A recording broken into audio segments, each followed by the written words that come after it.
Hey guys, welcome back to Comic Quirks. I am your host, Jimmy. This is weird. I'm guessing this is weird for you because you're normally the one starting the show. With John Siuntres. Am I saying your last name right? Siuntres? Siuntres, yes, indeed.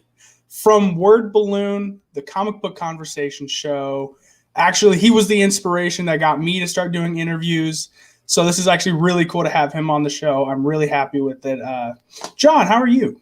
I'm good, Jimmy. Thanks for asking me on. No problem, man. It's like this is like coming to fruition because I was like, this guy, he just talks to people online. I didn't even know you could do that, which is weird because it was like my first comic book podcast. I didn't even know those things existed. And then it was actually a Bendis tape, which was he's like my god, dude. That guy can write anything. I'll read it. He's amazing. Absolutely. Yeah. So we have a lot to talk about. Okay. And the first question is your origin in everything online, like your road to the Word Balloon. Well, I've been in radio for 30 years, and about 15 years ago in 2005, was slightly unsatisfied with what was happening in radio with me. Prior to that, I had spent 15 years doing sports talk radio here and there, hosting and producing and reporting. And currently I was in a behind the scenes capacity at Sporting News Radio.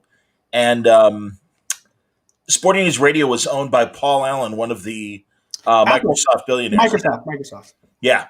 And he started the Science Fiction Museum in Seattle. The Mopop. I've been there. Yep. And at the time, typical internet company in terms of, hey, if you got any ideas, let us know. So I noticed that they had a weekend where they were going to have comic book artists come and do kind of an art class for kids. And I was just like, hey, if you want to help promote the museum, I'd be happy to do interviews with comic book creators. And they said, hey, that's really nice. Thank you. We're not interested, but that's a great idea. You ought to just do it yourself. So I did. And that's when Word Balloon started. May 10th, 2005 was my first 4 interviews that I posted on a website. It was before iTunes. It was in that first year of podcasting. I always say anybody that started in 2004 or 2005, I always put it in astronaut terms, that we were like the Mercury 7. So, there was a big article in Wired in February of 2005 about podcasting. And a few people started before me. I know Comic Geek Speak, they started before me, and Fanboy Radio started, good Lord, 5 years before I got going. But my buddy Augie DeBleek, formerly of CBR with Pipeline and a few others like that. So, I just kind of joined the fray, and there weren't a lot of people doing comic book interviews one-on-one. Jonah Weiland, who used to own Comic Book Resources, CBR, he did a handful, just posted it on his website. And I'm just like, well, that's what I really want to do, is have kind of a good talk show, and thought that talking to writers and artists would be a fun thing to do. That's when Word Balloon started. That's cool. It's weird too, because you'd think that the Mopop would be interested in that too, because like they're all about that crap. I mean, they're not just all about that. I mean, they have the Jimi Hendrix Experience side too, which was phenomenal. If anyone wants to check that out, it's really. And when you came around though, it was like unheard of about like podcasts though. And you said May what? May 10th of 2005. I think that's a month or two near when Bendis started his New Avengers. So that's like that's like a perfect time to get started. Yeah, and I mean, God, I'm trying to think of what else was happening in 05. Ed Brubaker's Cap. Oh, very good. And 52 maybe was around that time, or close to it. Because that was pretty early on my run. Yeah, that's about right. Yeah. Oh, Identity Crisis, certainly. Yeah, Mark Millar doing Marvel Knights, Civil War, and Marvel Knights. Yeah, Marvel Knights before that. Yeah, man, both Wolverine and Spider-Man. Yeah. No, and that's the great thing, man. I mean, I always quote the great old radio comedian George Burns, who said, as far as radio comedy, how popular was your show? And it's like, oh, we were all in the top 10. There were only 8 of us, and there really was just a handful of comic book podcasters out there, and even fewer that were doing interviews. And I felt that my sports talk background, interviewing sports people in Chicago and stuff, kind of gave me a leg up in terms of how to do a proper interview. Yeah, and I based my interviews off you. I'm not trying to like fanboy or anything. I don't know what the fuck I'm doing, and I got Mark Russell coming on here in like a week and a half. That's terrific. I had to learn. I mean, yeah, so that's cool. Let's see who's in the chat real quick. Let's go to the very top. Lord is in the chat. Fenrir. Hello, Fenrir. Oh, he has a question for you. Do you believe it's better for creators to go indie and have more freedom on their creative choices? Well, certainly it's interesting, especially the 15 years that I've been doing this. I think the philosophy was for a long time, make your mark at the big two, and then, do what you can in the indies. I mean, that's certainly what Kirkman did. But also, I mean, certainly there are enough publishers and have been for, good Lord, even more than 30 years, where you get your start at maybe some of these smaller publishers and start making books, and then the big two notice you. So I think it goes hand in hand. And I don't think there's one right way to do it. I know a lot of successful writers and artists that don't need DC and Marvel and totally do it on their own from an independent standpoint. But there are benefits, I think, on both sides. And I think it's just a question of your own interest and creativity that will dictate where your path will go. Right. And one of my fellow writers who I'm friends with, he said you can be creative anywhere, because he learned that if you're in a box with hardly any materials, you're going to learn how to be really creative to use those materials. So it doesn't matter where you go. I think you can be creative anywhere. Well, I agree. And sometimes the limitations that are put on you might inspire creative directions that not having any restrictions would, it just wouldn't allow you to invent a way out, happy accidents, as Orson Welles used to say, where, you never know, a limited scenario might actually open up ideas. Okay.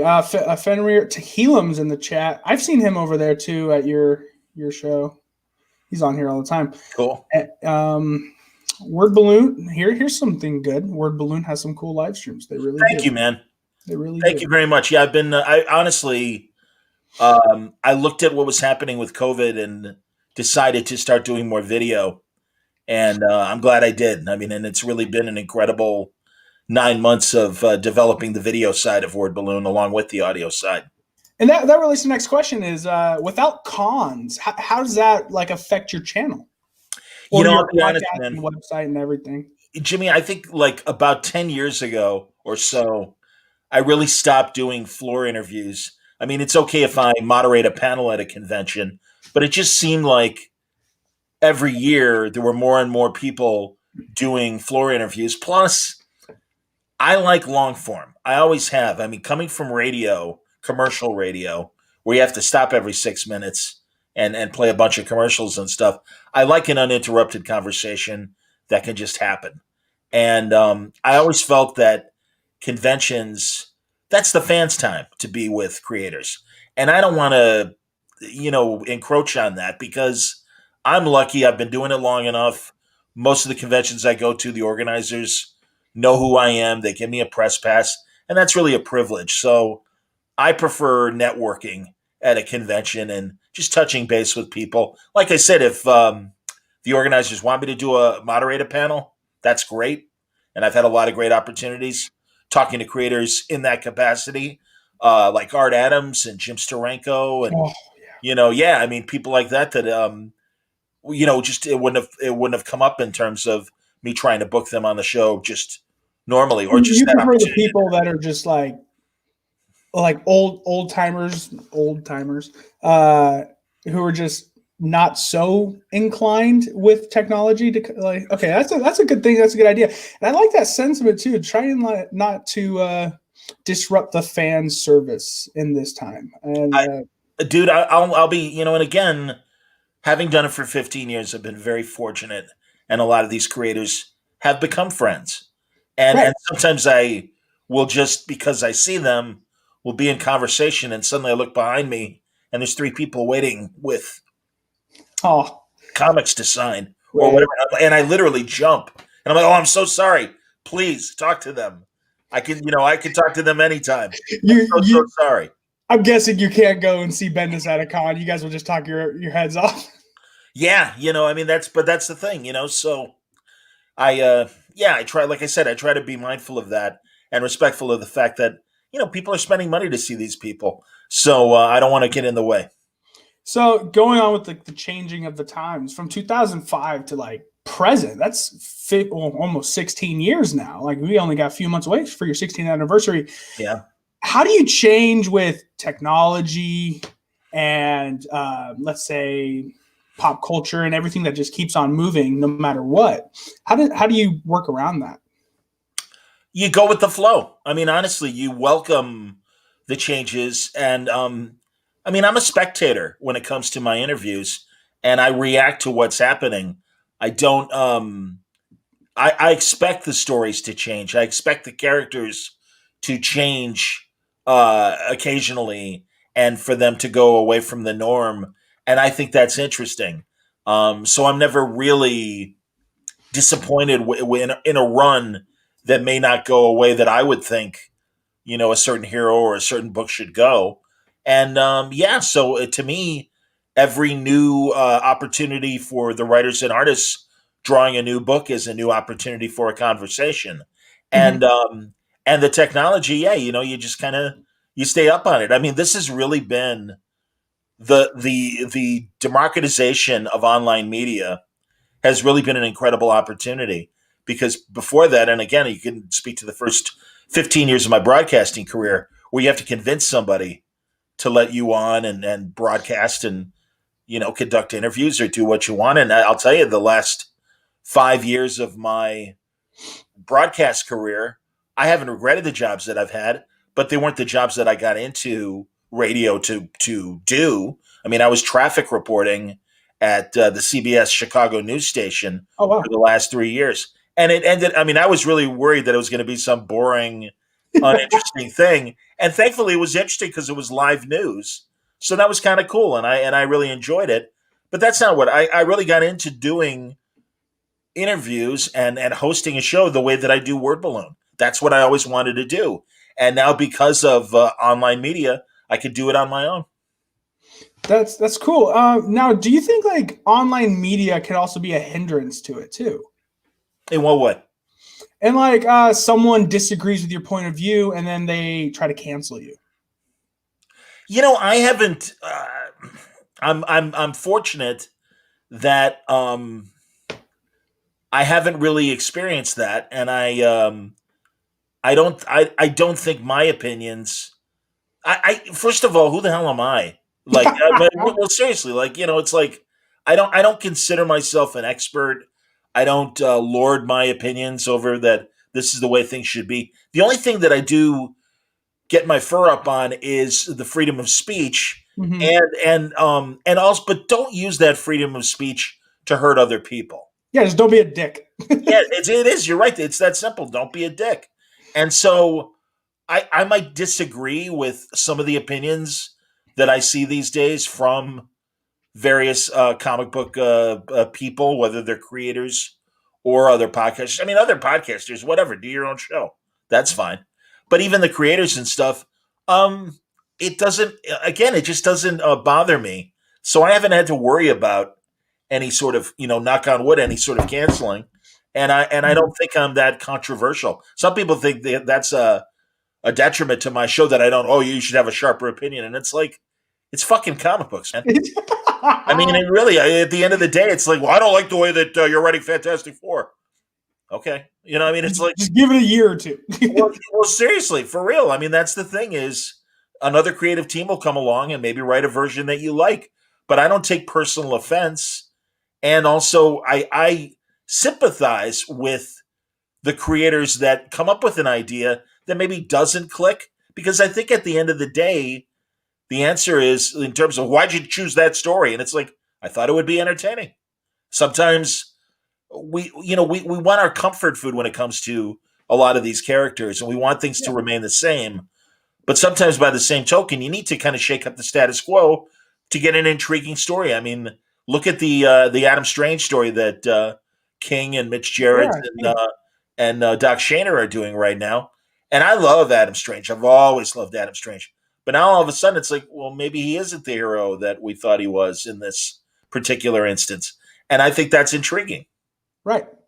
I mean, and like to go along with King, even I'm not trying to bag on him or anything, but I mean, he's written some great things. But his Rorschach book, a lot of people love it, a lot of people hate it. Yep. I'm in the middle to the point where it's like I'm an Alan Moore purist. Like I don't want my books changed. So seeing an add-on it's not comfort food. It's more like, what is this? And then I'll check it out in trade to see if it's good. I mean, Doomsday Clock.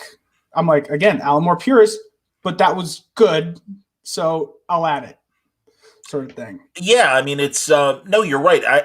Watchmen is, I think, fascinating, and I like talking about all the details of Watchmen, not only the story, but the fact that Alan and Dave wrote this thing and drew this thing as an independent idea. Yep. The thought was it would eventually probably like the rights would revert back to them. Nobody expected them to create Moby Dick, and you can't blame DC for hanging on to the rights to the most successful graphic novel, or I guess 12 chapter series of all time. And I mean, that's why it's in perpetuity in publication.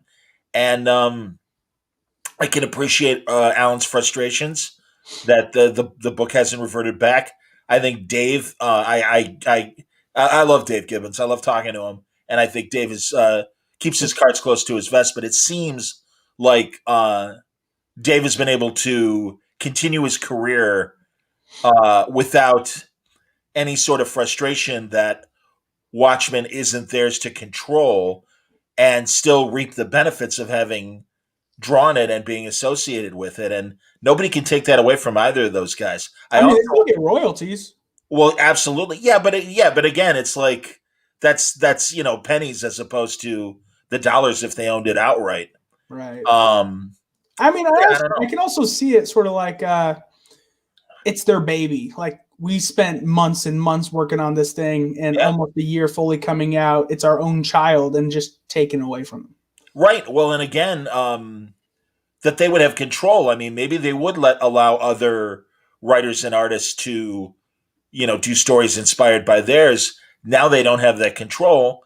Before Watchmen came out 10 years ago or so, I found that very intriguing in terms of as much as, again, like you said, I'm a purist as well, but it was interesting to see those characters in other people's hands. And I think it was hit and miss as far as those stories went. And then you look at the HBO TV series, and I think phenomenal. Yeah, exactly, man. And man, you heard all the fans. It was like, don't fuck this up, right? And he didn't. I mean, it was really an intriguing story that was told alongside what Alan and Dave did, and without hurting any of their continuity. That's amazing. Well, I mean, they got Damon Lindelof, who said this book is the greatest piece of literature in pop culture history, to be the showrunner. Right. Perfect person, perfect timing, perfect collaboration. That's what it should be. Well, and Jimmy, I'm a critic about current Star Trek, and they got Michael Chabon working on that, and I think Michael's a genius, one of the best pop culture writers out there, alongside Neil Gaiman and Moore and the like. Grant Morrison. You hold him up that high? I do. I really do. Wow. I think he's a brilliant writer. Now, when it comes to Star Trek, though, I really disagree with his instincts. I don't know how much of his ideas are lost in committee with other writers and other producers in terms of what they're able to do and not do. Yeah, I've heard some stories with like CBS kind of taking over more of the show than what the creators originally had in mind. Yeah, well, well, certainly Brian Fuller, who had the original Discovery idea.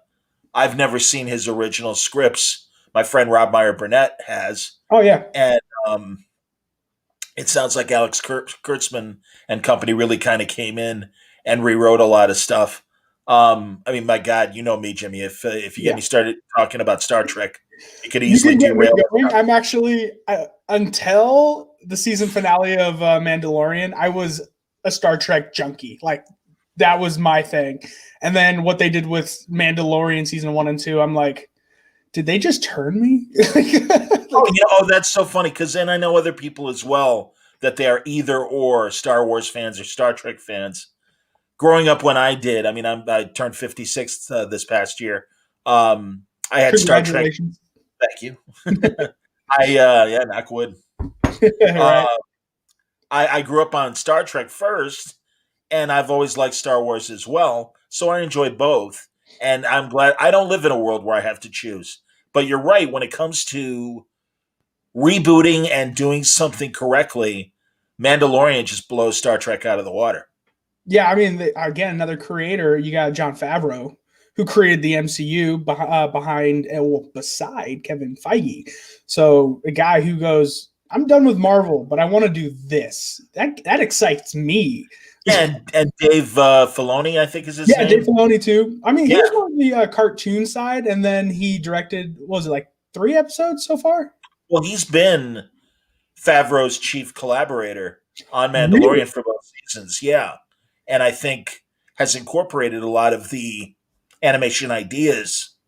But That's a good poll, by the way. you know, it's amazing.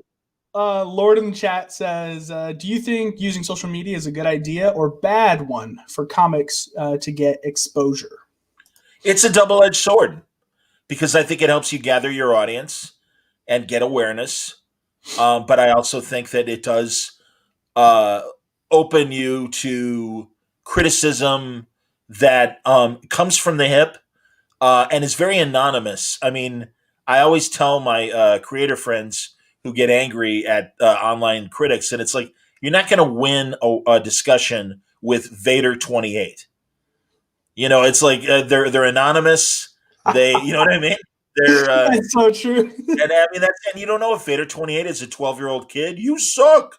You know, or if it's a reasonable man or woman, you have no idea.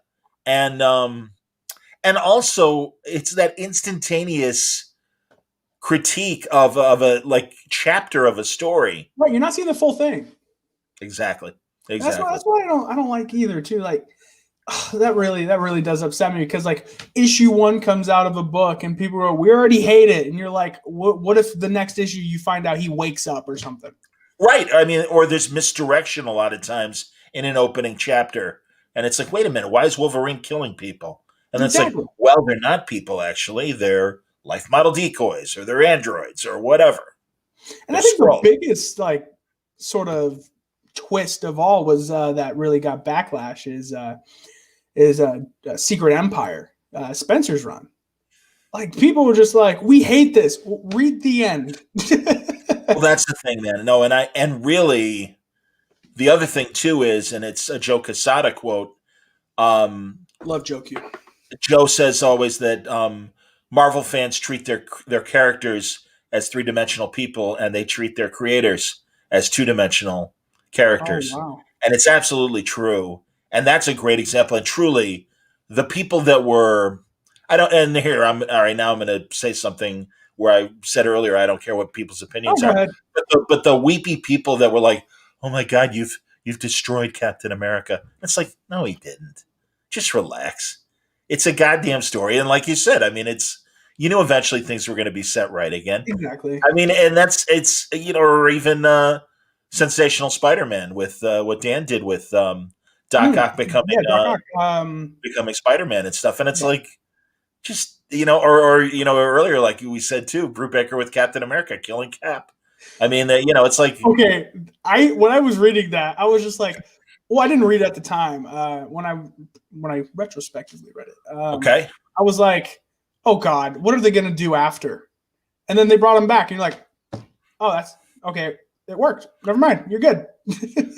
John Hickman during his Fantastic Four run when he killed Johnny Storm. I mean, it's it's an interesting opportunity to tell tough stories of how would the world react. I mean, again, going back 30 years when Doomsday killed Superman, those are really dramatic moments, and it's kind of cool that we got to see a world without Superman, as the story was called, and Well, it yeah, really that's the story they wanted to tell. The story they wanted to tell was not the death of Superman. The story they wanted to tell was Funeral for a Friend. How would the world react? And Dan Jurgens is a genius, but I mean, besides that, loved it's Dan. not what you see at the present. It's the long haul. Exactly, it's the journey. It's not the destination. It's let them tell their stories. And listen, sometimes it succeeds, sometimes it fails. And also, I think death has been explored ad infinitum now in comics since stories like that people do kind of roll their eyes when they kill off a certain character, and it's like, all right, so he'll be dead for a while, and we'll get a couple weepy issues, but eventually he'll come back. Maybe 3 years, maybe 5 years, who knows? So it's interesting though, and it does again open the door for opportunities for other stories. I'm still waiting for Marvel to return, dude. Hear you? No, absolutely. I hope that it doesn't come back because, especially when Starlin wrote that Death of Captain Marvel story and just the poignancy of it. Um, yeah, I don't know, man. Because I agree with you. I always thought Marvel was a cool character. But then again, thankfully the legacy has moved on. I was surprised when DC brought Barry Allen back.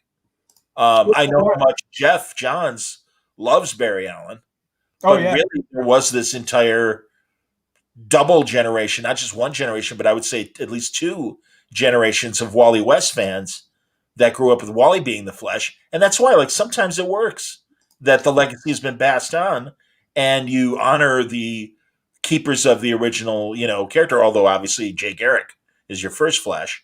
But I mean, that's the thing. I find it interesting the ones that work and the ones that don't in terms of rebooting a character or not. all right. Anything else in the chat, real quick? Cancel culture. They're still talking about that. Okay. Yeah, it is what it is. Oh, I don't, whatever. Yeah. Here's a good idea. Speaking of some trolls, is that a thing for you? Trolls? Trolls. Yeah. Well, a couple years ago when Richard Meyer and Mark Waid were kind of at odds, I won't deny Mark is a friend of mine, and I really like what Mark does. I love Mark. He's a good human being. I think so too, and I think he's a brilliant writer. Um, Oh yeah. No I doubt. thought for a second about having Richard on my show, and I didn't do it. And so, for about a minute, people were like, "You suck. You said you'd have Richard Meyer on your show," and I'm like, I don't. I didn't see the point of having him on, and you can argue that, well, that's not fair. But I think I mean, when that you, could have burned a bridge with your friend.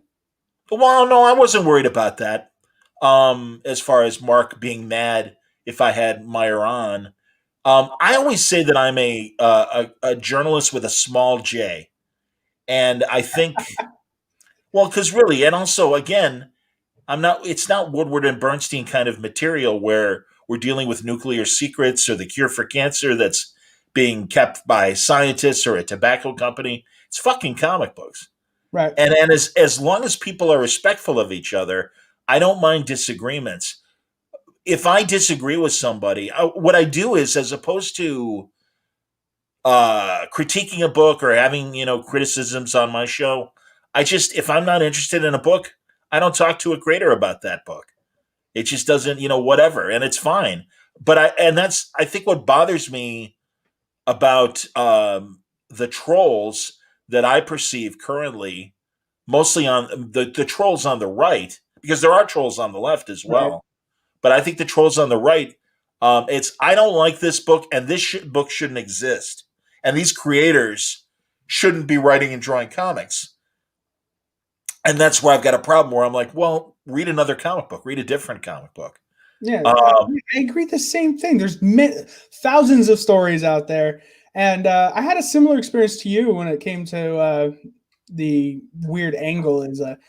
I was talking with Shane Davis. okay, I were talking for a while to get on the show, and then I found out some troubling news that upset me personally was that he was part of Comicsgate, okay, I personally believe, I don't know about anybody else, but I personally believe that it is the worst and saddest thing to happen to comics in a while.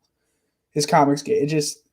It just isolated people, and I don't know why you'd want to do that. Like, bring as much people into comics as possible, and so that's why I was just like, I kind of backed away, and I was like, I'm not gonna text him anymore. I'm like, I don't want to do that. But it's even worse is that he wrote my not he didn't write. He drew my favorite book, one of my favorite stories of all time, with Straczynski, Superman Earth One.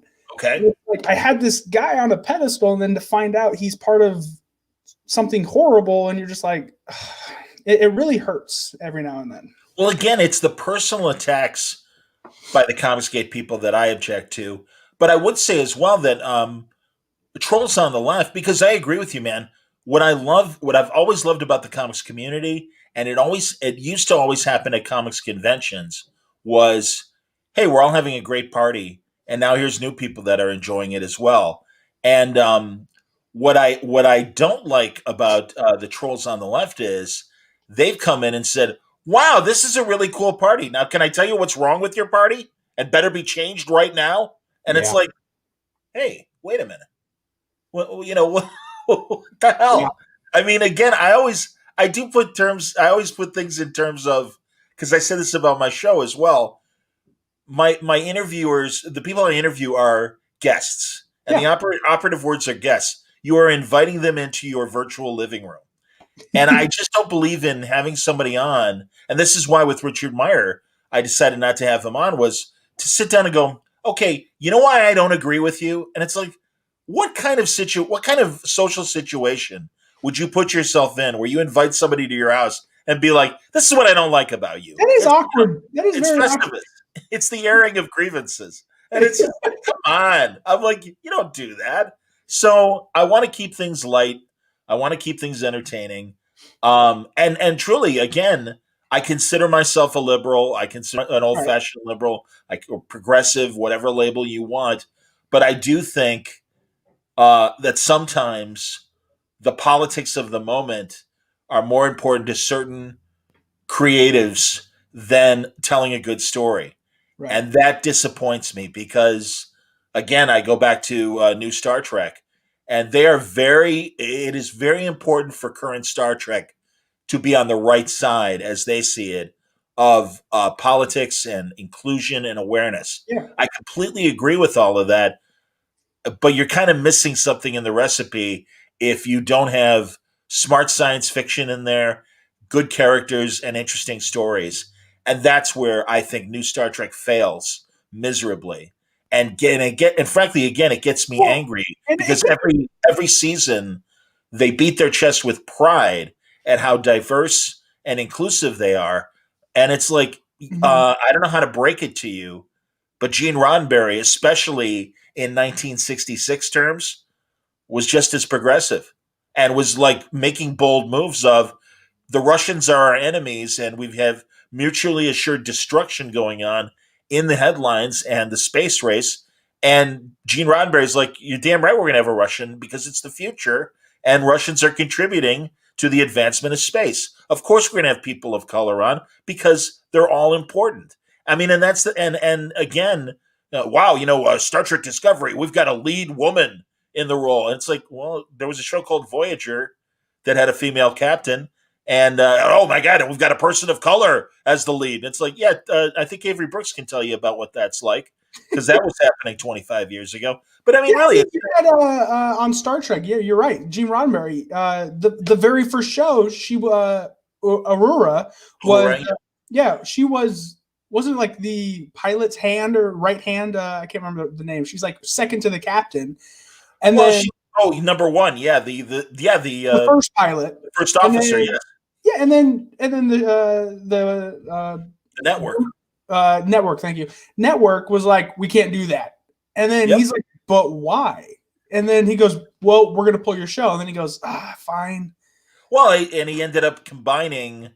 They didn't like number one, a woman first officer that was cold and emotionless, and they didn't like the guy with the pointy ears. And they're like, change that. So he basically combined the characters of number one and Mr. Spock into Spock. Mm-hmm. And the other interesting thing is if you look at that first pilot, everyone's in pants. And the network is like, hey, how about sexing things up a little bit? And it was the network that made them put the women in the mini skirts moving forward and stuff. So, yeah, I mean, and by the way, listen, Gene Roddenberry, for all of his advanced thinking, he was also a casting couch producer that was banging starlets left and right and cheating on his wife. And so, listen, nobody is perfect. And again, I don't say that as an excuse. There's just a reality that is, Right. and this is societally, this is a problem right now. Complexity and nuance has been lost.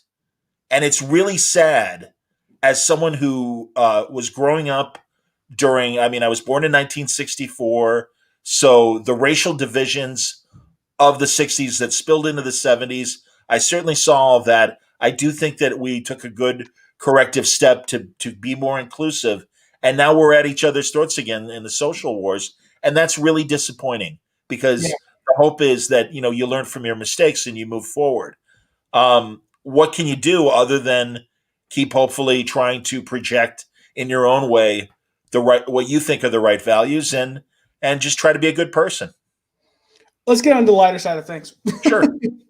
Lord asks, what do you love most about science fiction and comics?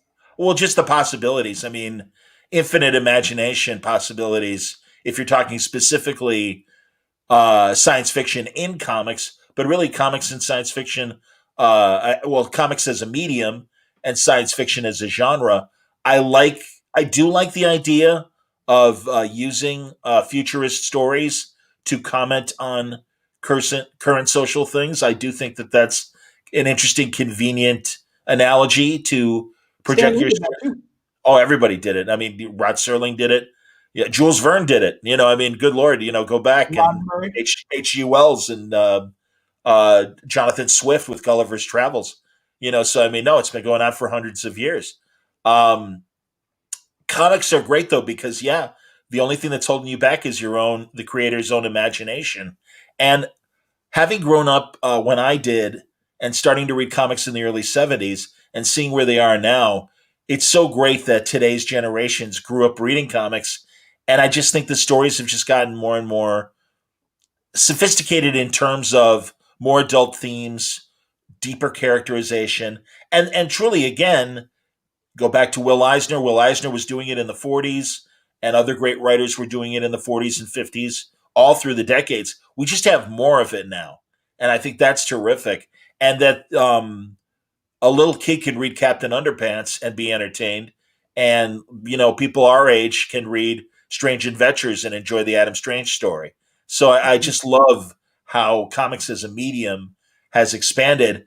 We're still behind the French and the Belgians and the Japanese in terms of, I think, wider acceptance. Mm-hmm. But I do think the good news is that we're doing just fine, and it's just a matter of awareness. And I like the fact that the TV shows and the films are showing in their way the best ideas that come across in these comics, and that comics are the laboratory where these ideas are born. And the bigger money comes when they're exploited in television and film in certain cases. But the great thing is, man, just a person can really just draw something, even put it online, and have their own story with their own control over it and where it goes.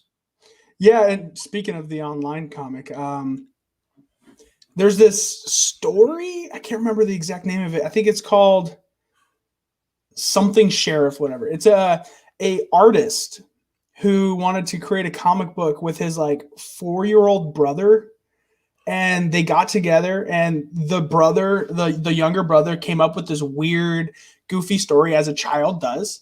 Isn't that Axe Cop what's up? Isn't it Axe Cop or something like that? Yeah, I think that's it. Yeah. and he Yeah. pulled it out and then created his own thing. It's like anything could happen. It's so beautiful and diverse. It's awesome. So Ryuk asked in an interview, how would you bring up creators' work that was seen as bad or hated? Well, you do it with tact. Yeah. Again, I the last time I'm trying to think of like if I've had anyone on because like Nick Spencer and I did talk a lot during Secret Empire. I didn't hate the story. Right. So for me it was just God, I'm really It sorry. was 2013, right? God, I think so. I mean, I'm terrible with That was numbers. still a huge, great era of Marvel. That Sure, yeah, yeah, but I remember Matt Fraction wrote an event for Marvel called Fear Itself, I loved and it. it kind of did you see now? I thought it kind of went off the rails, and what I did was when I had Matt on was not to pick on him, but I'm like, all right, Matt, the story seemed to not click with people. What do you think happened? And I'll be honest, I felt bad about it. But you got to ask tough questions with tact because you don't want the response to be how dare you when you walk away. You want Yeah. to get an answer. So you really have to sit and think about how to frame it where you're not picking on the person, but you can honestly say, gee, people disagreed, Roberto Aguirre Scarsa, with your Marvel Knights Fantastic Four story. Do you understand that their concern was you had the Fantastic Four going broke? And the counter argument would be, well, Reed Richards is so smart and constantly inventing things. Wouldn't an invention of his keep them from, hitting poverty? And why did that occur to you? Whatever. And you try to, even right now, I would find a better way of asking it. But that's in that general Right, right. direction. You just try to ask the question politely. Yeah, and like my goal in life is to interview Bendis because he's my hero. And I would bring up Superman, and I will live and die by the fact that I think Man of Steel all the way up to issue, I want to say 12, the end of the second arc, was phenomenal Superman. But I do have to admit, though, it did get out of hand. A little, not out of hand, but like fans stopped appreciating it as much. And I wouldn't know how to bring that up because, like, that's just this weird thing. Like, and it's always weird bringing up, like, well, people hate this, so let's talk about it. Well, and again, I don't know what the numbers are. I know that the story itself intrigued me enough, and when Brian told me that he was going to reveal Clark's identity, I was absolutely like, "Is this a good idea?" Yep. And then I thought about it, and it's like, well, wait a minute. What does the world look like if everybody does know?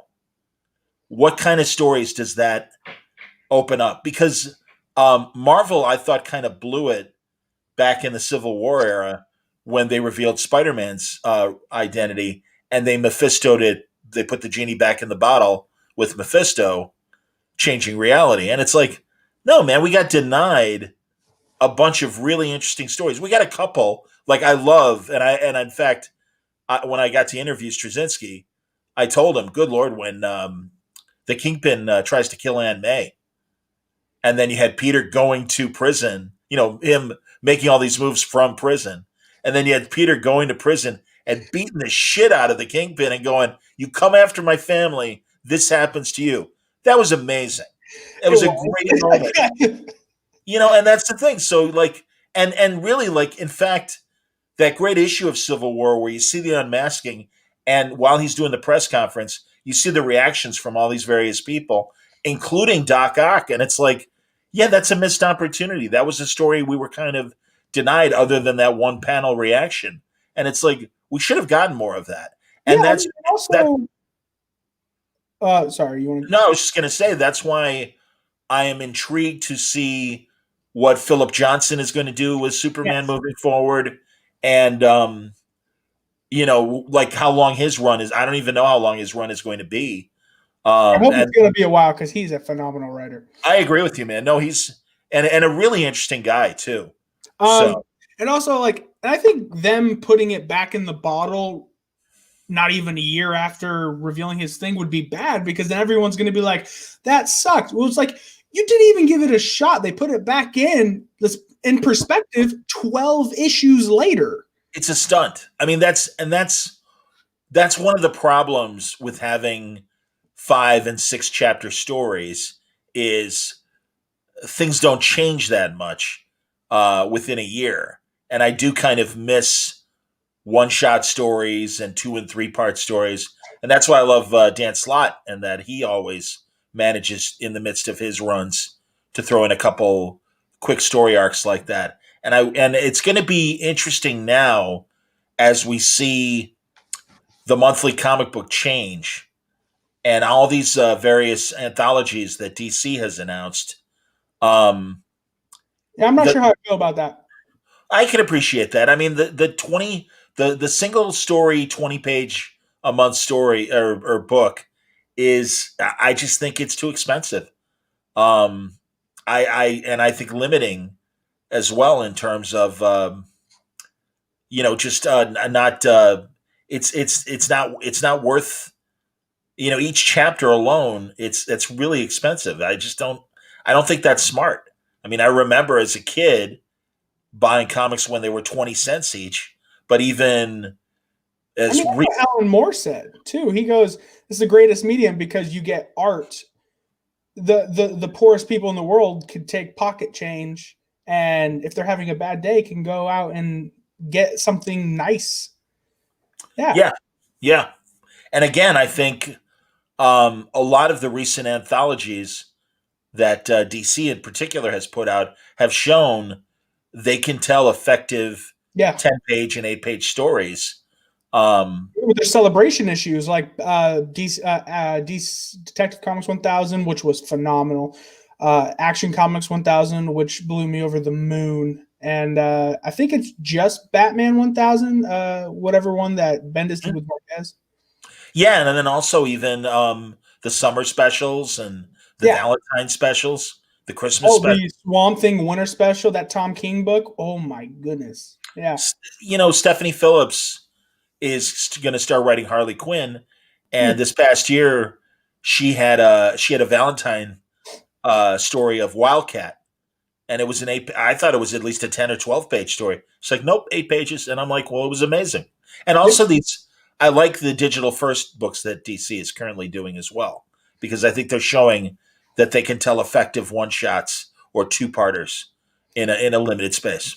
Oh, I mean, they even did longers when it first came out. Mark Russell's Swamp Thing digital first was I think it was 8 issues all around, and that book was amazing. Like, Yeah, I mean, it's no Alan Moore, but like even then, it was still like it felt like it could have lived in the same world. It was phenomenal.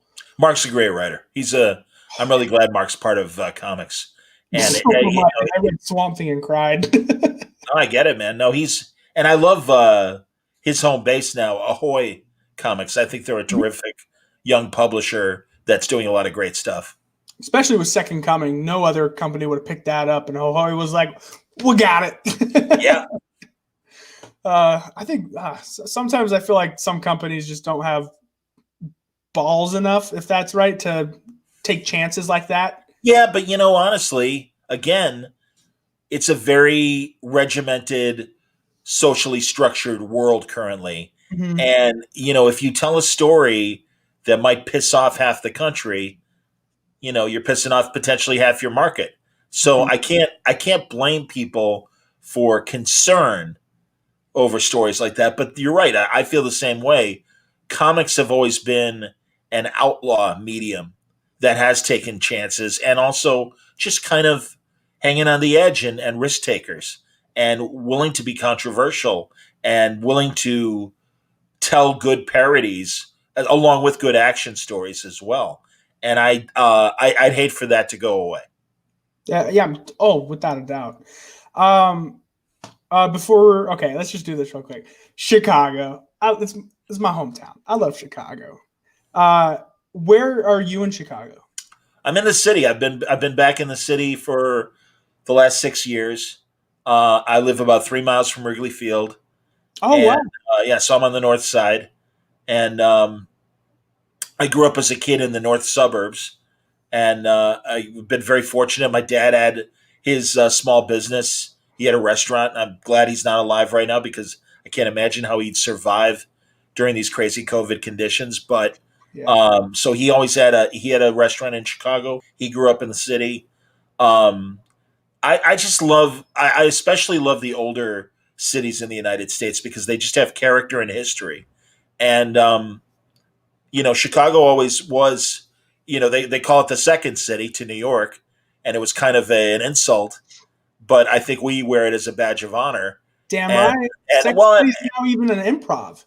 absolutely. Well, also, hey, New York's an amazing city as well, but I really do love the history behind Chicago and these older cities prior to us all being connected electronically with television and satellites and certainly now with the internet. Each city really was its own kind of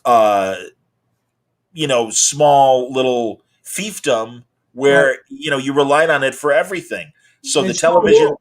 yeah, exactly. It's its own little, really, yeah, like kind of minor country or whatever. So from a media standpoint, from all business standpoints and stuff. So Chicago was very much independently creating its own television, creating its own film scene, creating its own radio scene, and Oh, I always loved that.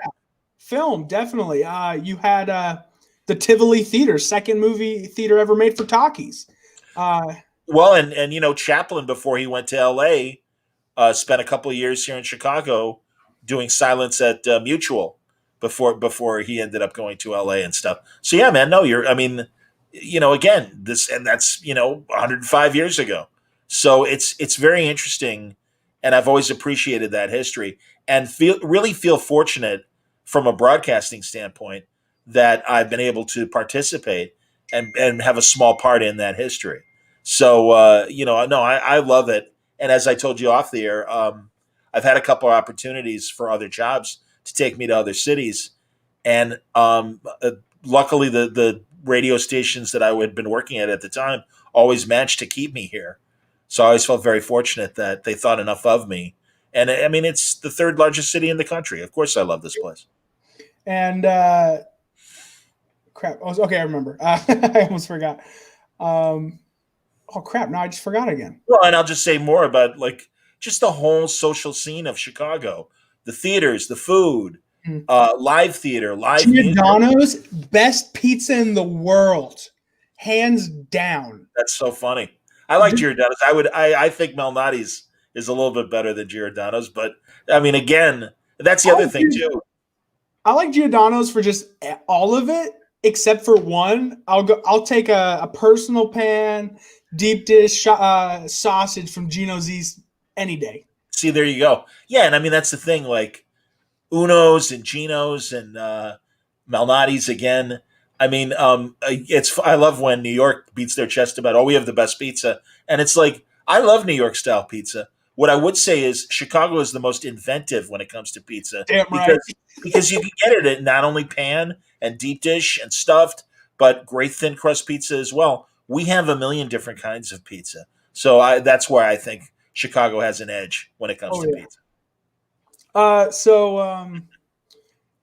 God, I wish I could remember. Let me. It might be on my back. No problem, man. It's Man, good like, though. You got a list of questions. That's good.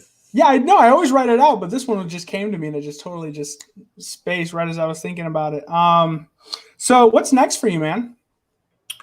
Well, I just had a little health scare, so I took the last week or so easy. But I've got I'll be talking to creators. I'll be talking to Tom Pyre from Ahoy in the next few days. Jim Zub is going to come back soon. I had Uh, him on a couple weeks ago. Jimmy's a great guy. Great guy. And yeah, I'll have more DC and Marvel people on.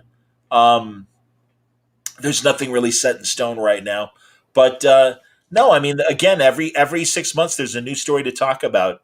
So I'm always happy to have people back and talking about other things. Okay, I remembered what it was. You do Outer Limits thing on your show, and where you guys sit down and just talk about an episode. Are you guys going through the whole list?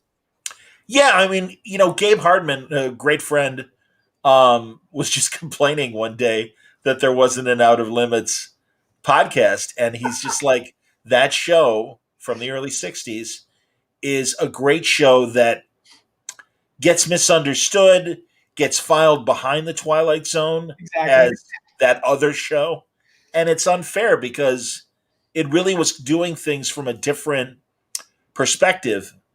First of all, it was an hour-long show, but also it had a different philosophy than Twilight Zone did, and God, it only lasted a season and a half long, but there are some incredible episodes. There's also a lot of very ordinary episodes, but yeah, we've been going every week. I took the last 2 weeks off because of my health issue, but we'll be back next Thursday. And no, it's fun, and I mean, it's me and Gabe and Ian Brill and William Meyer and Andy Parks and Jeff Parker, and we're all like movie buffs and television buffs in terms of we're fascinated by that period. There's a lot of great character actors. Television has always been very interesting in terms of a cross section of actors on the way up and actors on the way out. And Mm. it's and especially, pardon me, in those formative years of the 50s and 60s, you had a lot of old Hollywood people showing up for their last go arounds on some of these network television shows. And you have a lot of, at the time, newcomers who would go on to become huge stars. And I mean, in some cases, film stars. Robert Duvall did Outer Limits. Um, got And Martin then Landau, of course. I mean, so, and then also a lot of television people, Martin Sheen. Martin Sheen. I mean, so it's fun to see them so young. And then, like I said, you've got these others like Neil Hamilton, who played Commissioner Gordon on Batman, and this is about 3 years before Batman. And Neil Hamilton in the 30s and 40s was a very prominent leading man. And so it's kind of interesting as these guys age out of being leading men and women and become these character actors. So it's really interesting. Plus, Joe Stefano, the co-creator of Outer Limits, he wrote Psycho for Hitchcock, and was a Wow. very important, horror and sci-fi writer. Now this So, is like a crazy anthology with huge creators. yep. That's crazy. I need to go back and watch some of these. I've seen a couple episodes, especially one where like Kevin Smith when he was talking about how he was offered a job to rewrite a script for for For Outer Limits. yeah, for Outer Limits. I was like, "What's that?" And I looked it up. I was like, "Okay, it's cool." I watched an episode and I was like, "This is it's kind of like Twilight Zone."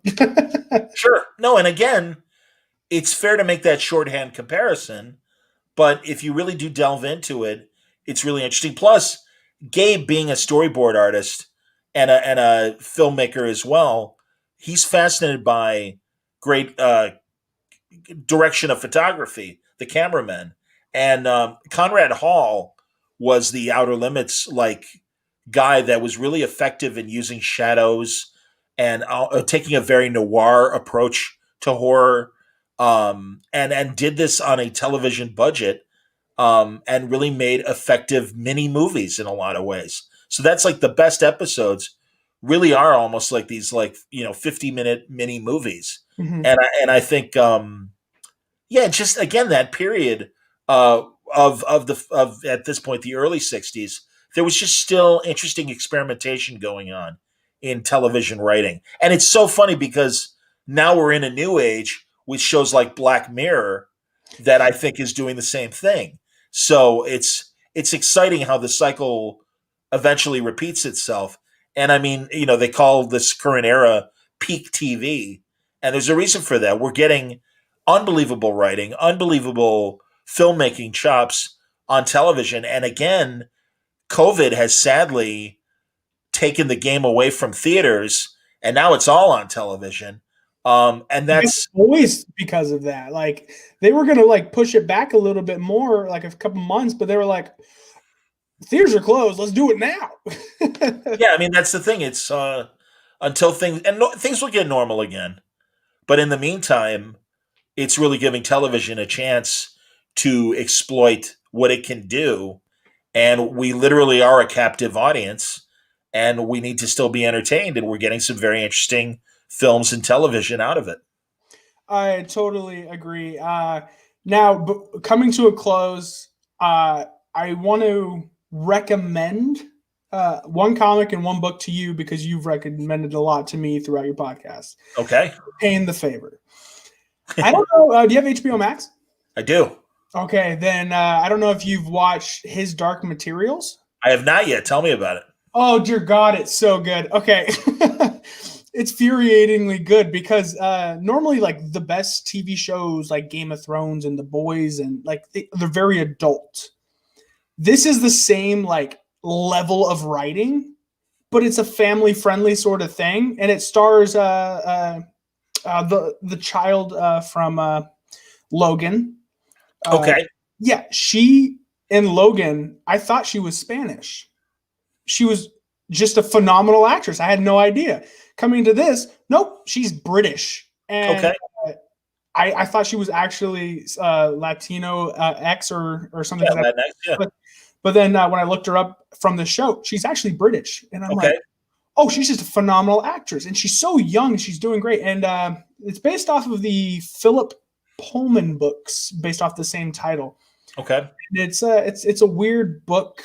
It's a weird story. It's like a mix between Game of Thrones and the real world, if that makes sense. I'll check it out. I'll read the synopsis and see what I think. I still haven't watched the other. I forget the other HBO Max show, not Flight Attendant. The Wolves one. Oh, Dancing with Wolves? No, Not Dancing with Wolves, but wait, am I right? no, it's not Dancing with Wolves. That's Kevin Costner. Exactly. Okay. When I said that, no, it's Sleeping with Wolves. Sleeping with Wolves, I believe. Yeah. Yeah. I still haven't watched that either. And again, there's too much good television right now, man. It's hard to keep up with everything. I like Ted Lasso on Apple Plus. I love to watch that because I love that guy. Yeah, Sudeikis. No, he's great. I love For All Mankind on Apple. The kind of what if the Russians beat us to the moon in the 60s and what happens after that. And it's a great alternate history NASA show. A little disappointed in The Right Stuff on National Geographic that you can get on Disney right now. I was hoping that it would be better. It's a little dry, which is disappointing because I love that movie and I love that real story about the original Mercury 7 astronauts. What's the comic? Oh, no, real quick. I forgot to say, it also stars Lin-Manuel Miranda. Oh, okay. Beautiful human being, by the way. He's amazing. Yeah, he's amazing. And it also stars. Have you seen Good Omens? Yes, of course. Okay. The African American demon with a lizard on his face. He's a big character in this. Cool. And yeah, he's great. It's great. The comic, I'm pretty sure you probably have read because it's huge. Have you read Pulp by Brew Baker? I love, of course. Yeah, Brew Baker and Sean. Yes. Oh my God. Yeah, I mean, they've been amazing. Sleeper is the first thing of theirs that I ever read back in the Wildstorm days, and I've paid attention ever since. I'm really, there are the group of creators that I am friends with that are just really, really good friends, and Ed is one of those people, Brew Baker, and I'm so glad because I think he's brilliant. He's a sweet guy, and it's just I really am proud of him in terms of how he really took the bull by the horns with his career, and was just like, talk about indie work. Jeez. Well, and just getting off the big two treadmill and being like, this is too much of a grind. I really want to tell my stories, and he and Sean just picking up and doing what they did at Wildstorm, and then just doing it with Criminal for so many years, and all the different books they've done since then, and Pulp was just incredible, and this year was a good test for him and Sean in terms of how they're doing things, and thank God, their audience responded. Reckless is amazing if you haven't read their latest. My friend down here, Skip and Tosh, by the way, he says Raised by Wolves is the name. Oh, excuse me. Thank you, man. Yeah, so he is trying to get me to read Reckless, and I'm like, I haven't even been to my comic shop in a while yet. So You'll love it. I mean, truly, if you love pulp, you'll love Reckless because it is part of that same milieu. I got to dive into who Brubaker is and read his stuff because my friend Skip down here, and he's like, I have a few people I have to make sure my writing is done before I read. Otherwise, I'll just give up because they're that good. And Brubaker is just always one of them. Yeah. So that's it. That's all I got. All right, Jimmy. Well, it was a pleasure, man. Yeah, thank you for coming on. John, everyone in the chat, check out Word Balloon because it is a ungodly good show. He always has some good topics and good things that has going on from Star Trek. But was it the deck, under deck? No. Lower Decks. Lower Decks. The animated show. Yeah, great. It's great. Then he has the Outer Limits, and every now and then he does the Twilight Zone stuff. Who, me? Yeah. Oh yeah. No. And I mean, I do occasionally Scene Missing, where I talk about old movies with a lot of my favorite comic book creator buddies that are old movie buffs like I am, and the Big Bout podcast, where I talk about boxing as well. So I try to do all that stuff. And I agree with Skip Tosh. Ed and Sean are my favorite creative team as well. All right, guys. Thank you for stopping by. Hit sub button if you haven't already. If not, I don't care. I do this for me. All right, guys. We'll see you later. Thanks, Jimmy.